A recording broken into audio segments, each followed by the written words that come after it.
Hi guys, welcome to my YouTube channel and thank you for tuning in again. This is Mojito's Lab. I'm here today with my dearest friend, Negla, who will be discussing her anxiety problems and hopefully we can pass on her experience to everyone else that is going through the same thing.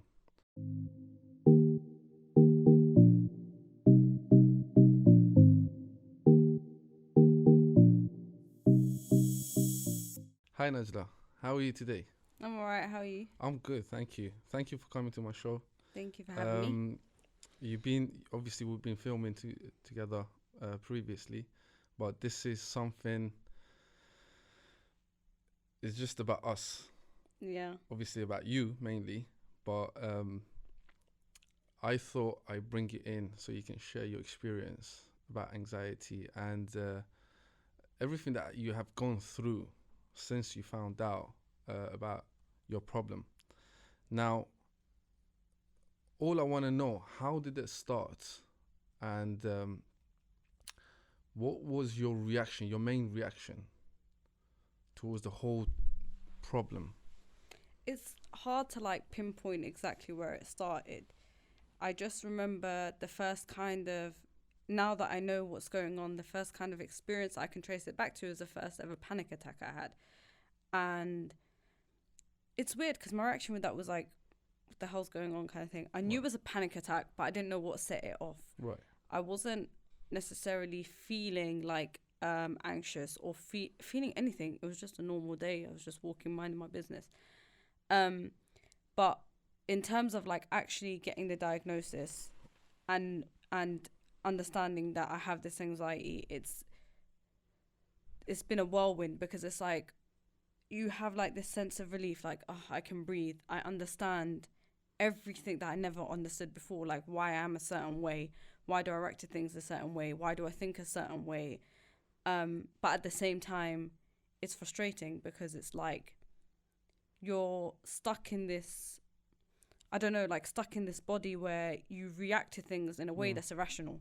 Right. And your mind knows it's irrational, but you can't stop it. Like, you have no control over it. You just have to kind of allow yourself to feel the sensations and hope that it's going to pass. Right. And in terms of the checkup, was the checkup straight away, right away, or was it you had to wait and get yourself checked in and then check up and etc.? Because obviously, if you get a panic attack, you wouldn't know what causes that panic attack. So therefore, how did you get it checked? So the first time I had the panic attack, I just brushed it off. It didn't happen for a while, like a few weeks later. And then it happened and I was at home and my dad had actually found me and he called the paramedics, and that's when I knew for certain it was a panic attack. Fast forward years now of a range of health complications. So I kept noticing that I would get random skin rashes. I would get my thyroid wouldn't be operating as it should, so that controls all your hormones, which means that my periods would then become irregular, which means so I was going through all these checkups for physical symptoms, and doctors keep saying oh, I think you might actually have a thyroid problem, check that. No, it's not. Then they thought you might have PCOS, so you might not have you might struggle to have children. No, it's not that. Wow. And we kept going in a circle until they were like, we can't find anything in your body that is causing this, so it must be a stress thing. And then that stressed me out because I was like, I don't feel stressed. So stress on I'm top of I stress don't feel stressed, but you're telling me I'm stressed. What's going on? Blah blah. And then eventually, I'd keep going back, and they're like, you know what? We think that this is actually anxiety. The more they spoke to me. So you went through a lot of checkups, A lot. rather than just going to see the doctor. Or he tells you exactly what it is. It's probably about 2 years worth of Did appointments. that even help? Did that indicate what the problem is, or pinpoint what could cause the issues? No, I think it took a, I don't know. I think it was frustrating, but at the same time, that's probably, I think, probably more so my fault, because the more I kept going to appointments and you keep seeing, imagine you're just getting scales all over your skin or whatever, you're worried. And then when you're not finding a cause for it, that worries you even more.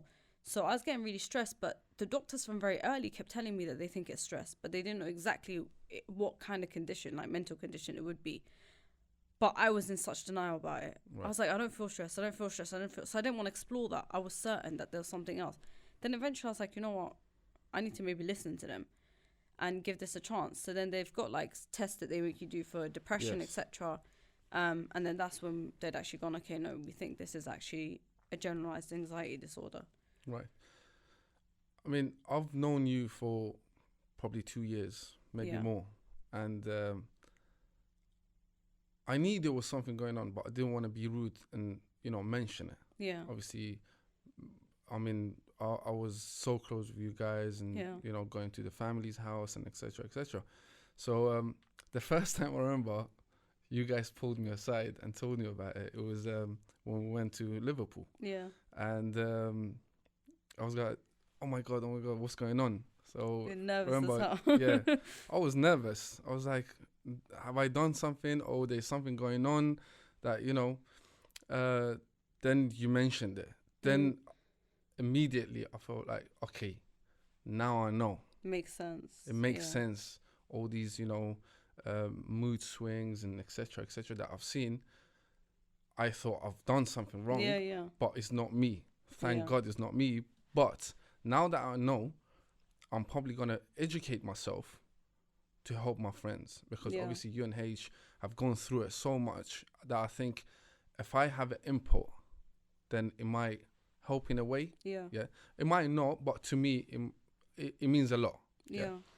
Now, talking about H, I mean, I want to give him a lot of credit, because obviously since, I'm going to come back to this, but I guess since the whole thing started, he was involved. Yeah.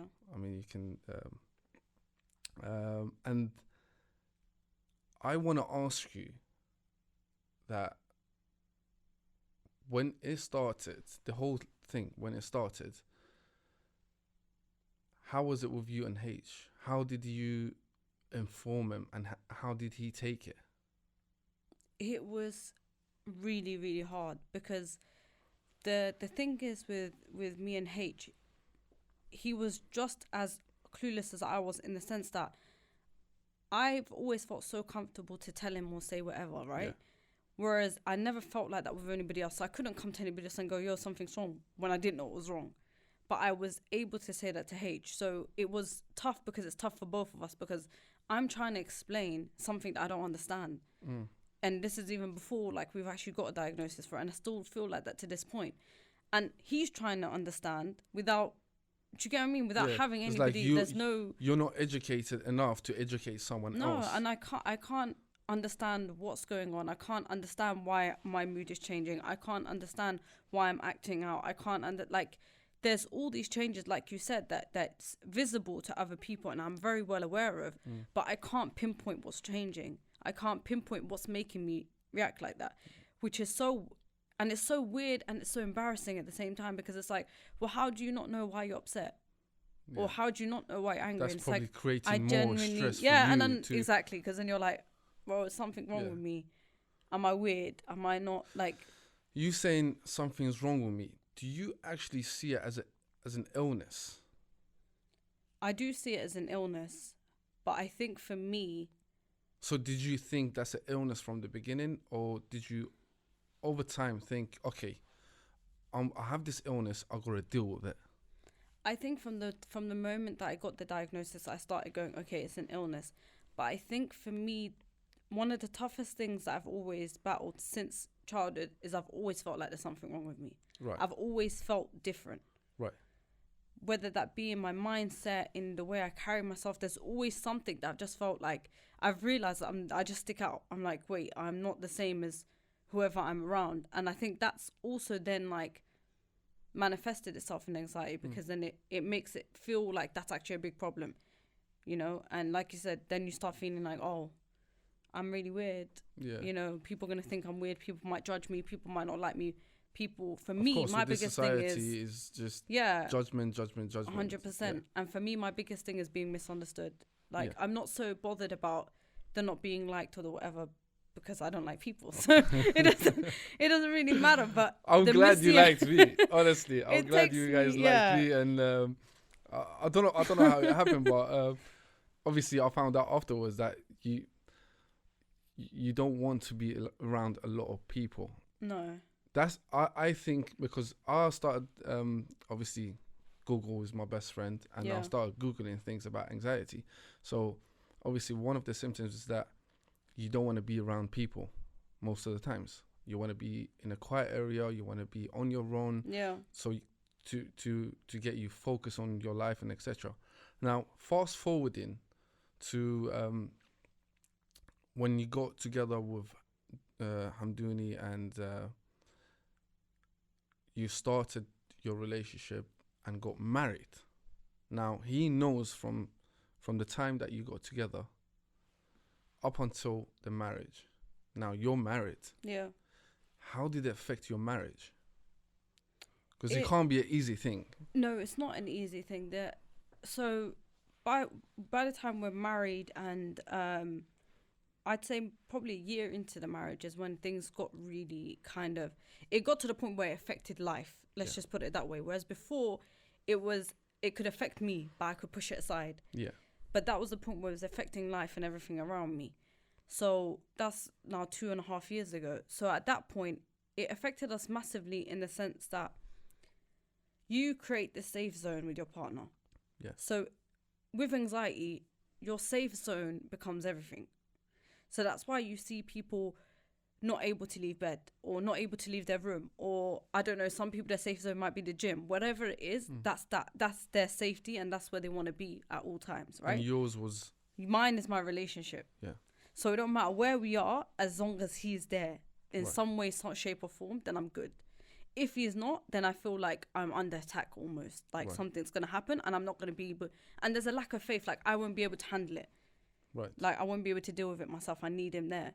So that causes a negative effect because I hated that. I didn't want to feel like that because, like people say, I'm very smart, but I think it's because I think about things a lot. I knew what it would do to the relationship, and I would always sit down with H and be like, if we do not find a way to sort this out, it's going to damage us because it's going to create dependency.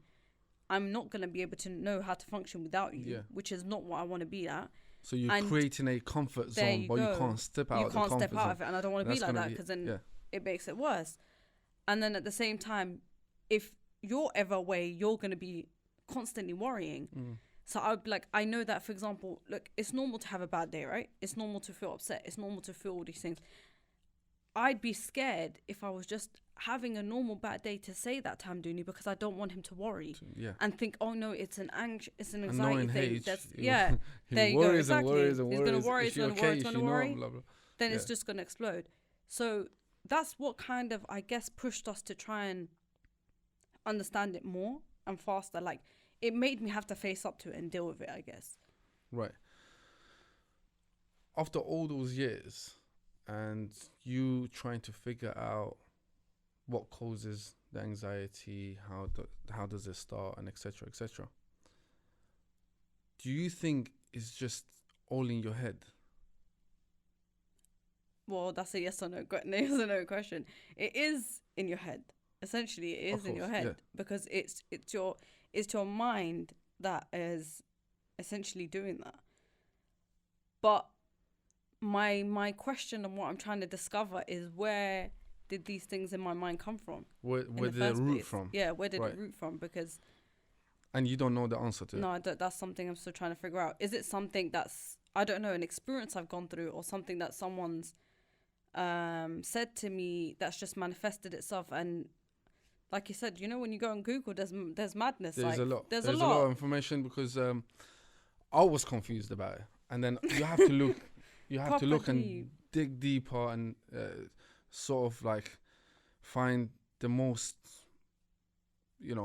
top-rated resources and etc. To think, okay, you know what, I can trust this and take it forward. And probably when I was reading about it, obviously you came on my head. I'm thinking, okay, if I want to discuss this with her, yeah, in a friendly manner, and whatever, not being rude, how would I come across?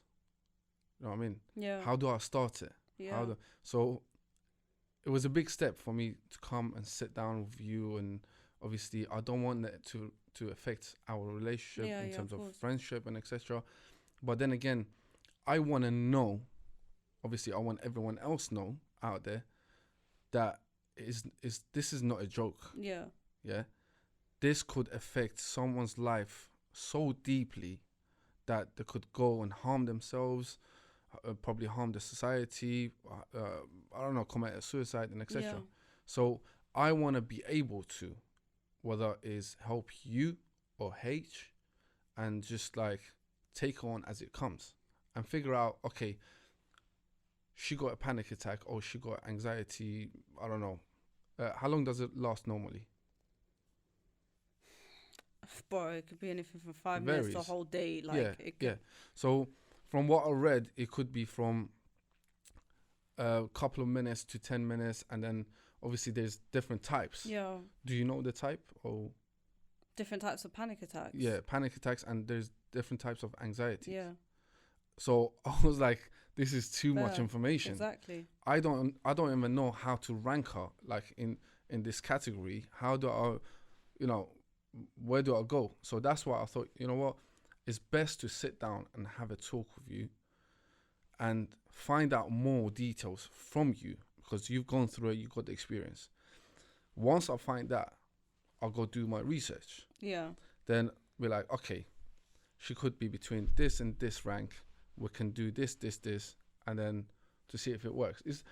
It's almost like an experiment. yeah, 100% trial and You error. you try things. If it works, happy days. If it doesn't, you keep moving on. So it's tricky. It's been tricky for me since I found out. Obviously, you guys are constantly on my head, thinking, okay, it must be really hard being in a relationship. You're trying to maintain the relationship already, and no relationship is perfect. Yeah, but at the same time, you have an illness, as you say. Obviously, I'm not being rude. Yeah, but I know. yeah, Something's. how do you go on about it on a day-to-day lifestyle? Life is not easy as it is now. Coronavirus hit us. How did you feel about coronavirus, and how did you overcome anxiety and coronavirus together? The whole pandemic thing was so up and down, because if we go back to like last year, the first lockdown, brilliant. Like it was like the cure for my anxiety at that point, because I was finally able to just chill out, be at one with myself, try and figure things out. Everything slowed down. I didn't feel the pressures of like having to be productive and do my work and do this and meet people and all of that. And at the same time, H was on furlough. Yeah. So he was there as well, if anything. When we left, that was probably the worst point for me, is when we had to come out of that lockdown, because I feel like everyone was so excited, like everyone wants to meet up, everyone wants to whatever, and I was like, no, I'm not ready. Like I kind of have to jump into something else, and then that makes me feel really anxious, is feeling like I have to do something for other people. That really like gets to me. So that wasn't good. And then in terms of trying to get help, that was awful, because trying to get the therapy, that didn't work. Have to be stuck on waiting list for like 6 months with the NHS. Try and get private appointments, they were useless. They were just like pushing me back and forth. Started the NHS one finally, and then the guy, like there was a bunch of admin errors, bunch of whatever, so I only ended up doing one session with him. And then he told me he's going on holiday. And then I've got the private one come back to me. For him. Yeah, a private one come back to me and say, okay, we're really sorry, but what she said something like, oh, your case was passed to me in December, and I'm really sorry that I'm only contacting you now. Yeah. I said, no, I contacted you guys in October. Like, So at the moment, you're not doing any therapies. I'm relying on. So you're just relying on you, myself. Really? Right. Well, you have us. You have Yeah. us. I mean, we have limited experience, but we can always educate each other Yeah. and bounce from each other, and help each other in any way. So that could be one of them. I'm sure H would be up for it. I should learn from him more than anyone else, because he's been so deeply involved with this whole thing. My next question would be, I know panic attack it's just you won't be able to do anything when you have a panic attack. But in terms of anxiety, after the panic attack, I'm sure it doesn't stop there. So you get the panic attack, that's just the start, and then it goes on. Now, when it goes on, can you still do your, daily, activities and etc., or does it stop you from doing things? Most times they used to stop me. Right. So you can't function, you can't do anything, you just want to be isolated and... I'd want to be completely isolated. Yeah. No lights, no sounds, no nothing. Like, it has to be pitch black, quiet kind of thing, which is weird because obviously off camera we do a lot of talking. So I told you guys about the fact that now there was this other diagnosis of maybe having autism or being on the Asperger's side of it, and then reading now onto that makes sense because I've always felt like I'm very, very sensitive to sounds and light. So, and it comes out most in me when I have my anxiety. Like, I just need to be black, silence, no ruffle, no movement, no nothing. And I can't do anything. Like, I honestly, in that moment, I feel as though I'm a dead body just sitting there. My soul's not there. Is there a way to overcome that for you? Like, in your own words, how would you explain? I'm sure you try to overcome it in a way, but what are your ways to overcome that? And I mean, you can't stop it from happening. I don't think there is something that you can perhaps take or do for it to stop happening. Because and when you get a panic attacks just attack and just comes as you wouldn't want it. But how do you normally, or if someone's, obviously there will be a lot of people listening to this, how would you advise them to overcome this whole feeling I feel from like your experience? The thing that I've learned is you have to really listen to your body. I think if you really listen to your body, you can identify if you doing that is really what you need. Because sometimes, I'll be honest, I do need that. I just, like, because I'm quite introverted anyway. So if I've been really busy and I've been around a lot of people, I do need that. And I know that it will just take me half an hour, whatever, and I'll be good. It's like a battery recharge almost. But if it's really more so that I don't need it and it's the anxiety that's telling you, I don't know, whatever their anxious thoughts are, you're worthless, don't go out, don't whatever, just stay in bed, then it's a matter of just getting up and going. And, it's funny because you said that once. You said, like, you've got like 5 seconds, make your decision and get up. And it really is that. If you don't just say, I'm going to get up and I'm going to go, then... That will be it. That will be it. You will just find yourself stuck in that. And then for me personally, I hate that because that feeling would take me so long to go. It, like, no, even if someone forces me to get up or forces me, like, sometimes H will be like, he'll come home, he'll find me like that. Yeah. He'll be like, we need to go. I'll be like, I'm telling you I can't, because even if you make me, that feeling is still going to be in me and I'll be very tense the whole day.